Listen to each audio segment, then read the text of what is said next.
So I've been thinking about something. In fact, it's something I find fascinating. As a family, much of our life is spent on the road or in the air. And though I've never really processed this in reality, with maturity, there comes an understanding of time. We may have been in a vehicle for 5 hours and we're nearly at our destination, minutes away. But if Haven gets anxious, frustrated, overwhelmed by the journey, telling her that we only have 5 minutes left, it doesn't help. And why? Well, it's because she literally has no sense of time.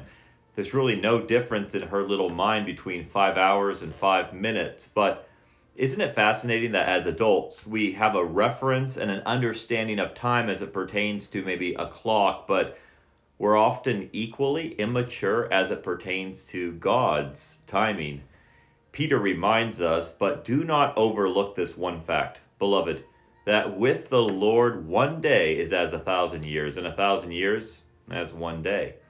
According to the writer of Ecclesiastes, Solomon, we're told that he has made everything beautiful in its time, and also he has put eternity into man's heart, yet so he cannot find out what God has done from the beginning to the end.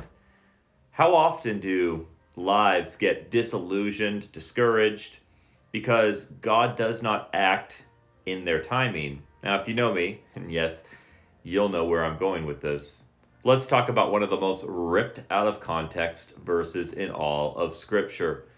We read verses like Jeremiah 29:11, "For I know the plans I have for you, declares the Lord, plans for welfare, not for evil, to give you a future and a hope."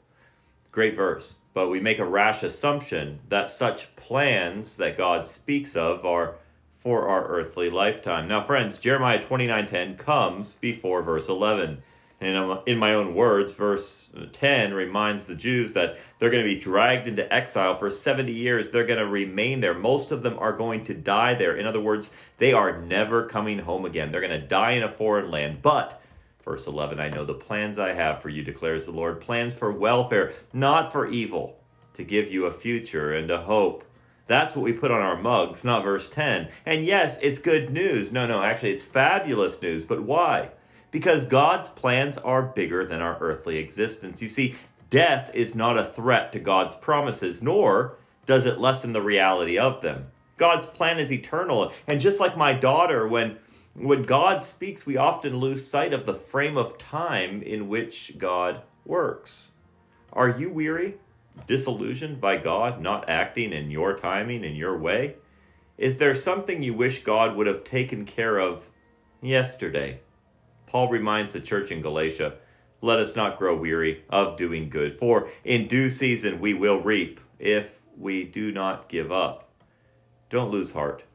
Jesus told his disciples, "It's not for you to know times or seasons that the Father has fixed by his own authority." Our calling is not to know the specifics of when, but rather the trustworthiness of who. He who calls you is faithful.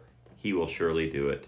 So like my dear daughter, Haven Rahab, maybe you feel trapped in the car seat of life and you've been hoping to be released from your situation for a long time and you wish this episode was over. Well, I have good news. God has not forgotten about your situation, and more than that, yes, it can be hard to fathom, but he's right on time.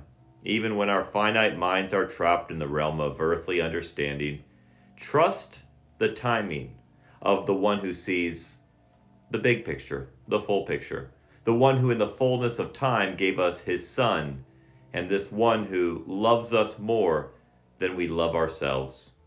Trust his timing.